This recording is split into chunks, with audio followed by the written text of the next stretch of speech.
Кеше шәһәрләр һәм тарихи җирлекләрне төзекләндерү бәйгесе шәхсән Россия президенты Владимир Путин тарафыннан игълан ителгән. Аның кысаларында Нурлатта Пушкин һәм Карл Маркс урамнарын төзекләндерү күздә тотыла. Мы даем пространство, где люди просто отдыхают, приходят, отдыхают. Здесь, конечно, самое главное в этой программе, я считаю, это все-таки кусочек природы. Нужны деревья хорошие. Но все остальное, естественно, совершенно по-другому смотрится, когда это креативно. Киңәшмәдә әлеге территорияләрнең җәлеп итү максаты бәян ителде. Шул максаттагы фикерләр тыңланды.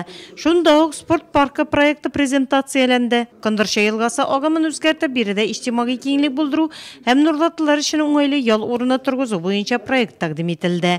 Киңәшмәне алып барган район башкарма комитеты җитәкчесе Алмаз Әхмәтшин проект кысаларында конкурсларга хәзерлек һәм аларны уздыру буенча төп критерийларны бәян итте һәм бурычлар билгеләде.